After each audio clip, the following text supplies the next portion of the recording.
Welcome to The Explainer. Today, we're looking at something we all interact with literally every single day, but we almost never picture it as a physical thing: artificial intelligence.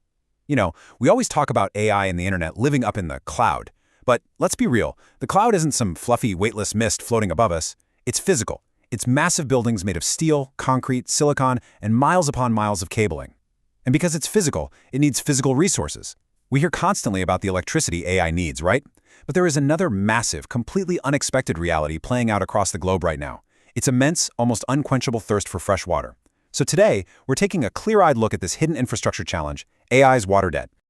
To really wrap our heads around this, we kind of have to bring it down to a human scale. Check this out.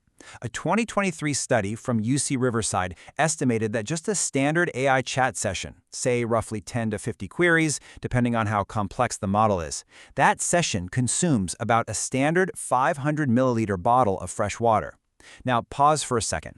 The point of visualizing it this way is absolutely not to make you feel guilty for asking an AI to, draft an email or debug some code. Not at all.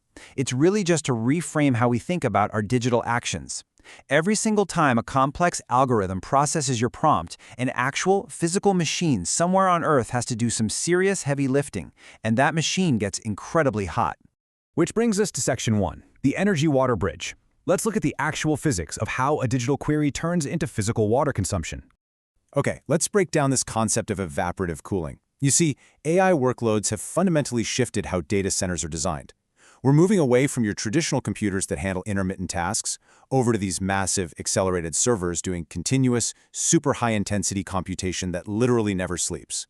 And when all that electricity courses through those server stacks, they get hot, like really, really hot. So to stop those delicate silicon chips from just melting down, they have to be cooled. Evaporative cooling is currently the simplest, most cost-effective way to handle those massive heat loads. But here's the wild, kind of counterintuitive trade-off. Optimizing these servers to use less electricity for air conditioning actually means leaning heavily on water to do the cooling instead.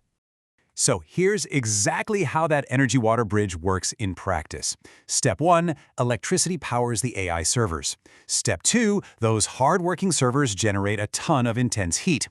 Step 3, that heat gets absorbed by water that's constantly circulating through the facility.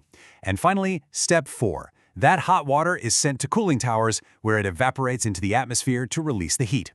And that right there is the absolutely crucial point.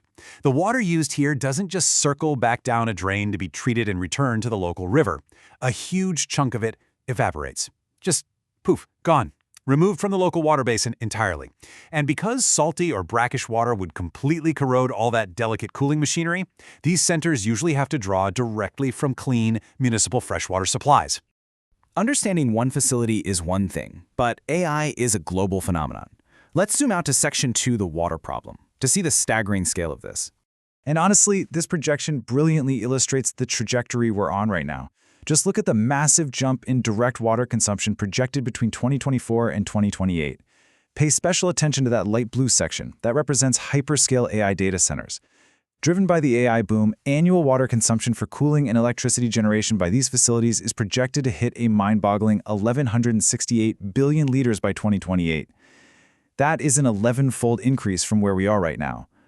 I'll just let those numbers speak for themselves. We are watching an infrastructure build-out happening at a speed and a scale that is historically unprecedented. To put those billions of liters into a more daily, localized perspective, a standard, mid-sized data center uses about as much water as a small town. Pretty big, right?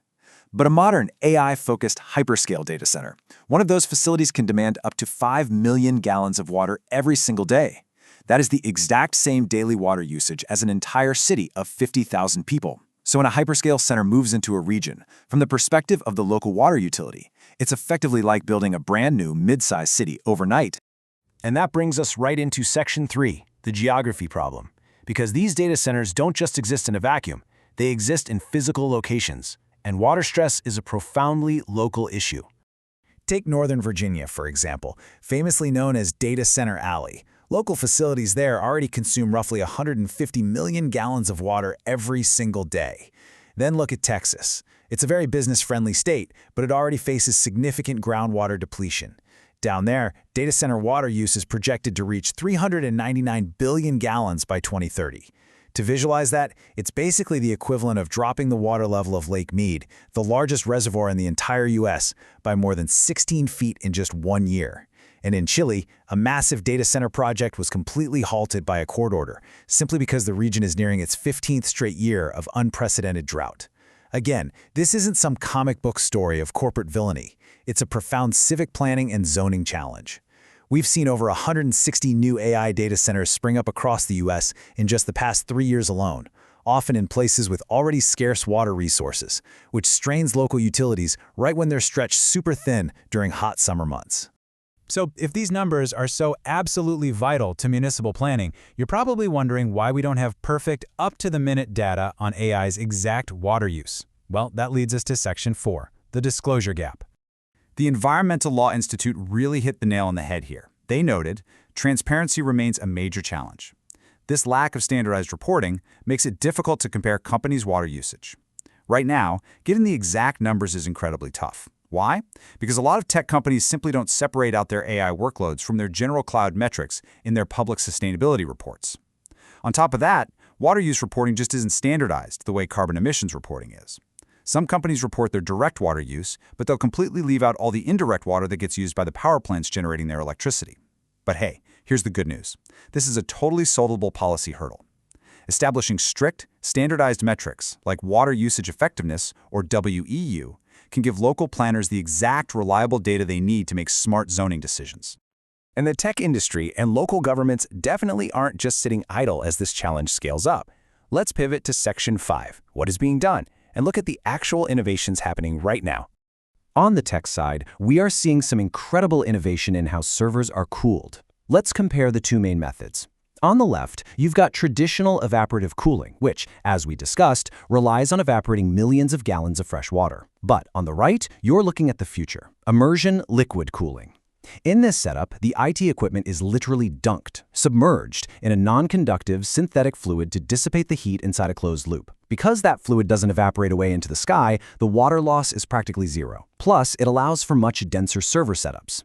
Meta actually reported that implementing these advanced liquid cooling systems can slash their cooling energy costs by 40% while saving massive amounts of water. Sure, transitioning to these systems costs a lot up front, but for high-density AI, it's very quickly becoming the new engineering standard. And it goes beyond just engineering. We're seeing massive shifts in policy and corporate commitments, too. Major hyperscalers like Microsoft and Google have made big pledges to be water positive by 2030. This means they're committing to actually replenish and return more water to local environments than they consume, often by directly funding local watershed restorations. On the regulatory side, over in the UK, the water regulator Ofwat is now actively demanding that developers prove strict water efficiency before they're even allowed to break ground. And local cities are finding their voice as well. Back in August 2023, the City Council of Tucson, Arizona, unanimously rejected a massive proposed data center because it would have immediately become the local utility's single largest water consumer.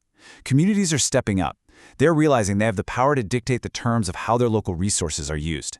As we start to wrap up this explainer, let's zoom out to Section 6, the bigger picture. It is really easy to look at all these numbers and feel totally overwhelmed, but context is everything here. So, I want to leave you with this question to think about. Can our infrastructure and policies evolve fast enough to sustain the AI revolution? Once you understand that AI's water debt isn't some personal moral failing, it's not about you feeling bad for typing a prompt into an AI model, but rather a massive era-defining infrastructure shift, the path forward gets a lot clearer. Humanity has faced and solved these kinds of massive systemic infrastructure challenges before. We did it when we wired the entire world for electricity, and we do it constantly with land use and agriculture. The AI boom just requires that exact same level of civic planning, standardized corporate transparency, and technological innovation. It's a challenge of governance, engineering, and systems. Thank you so much for joining me for this explainer. I really hope you leave today with a much clearer picture of the physical footprint behind our digital world.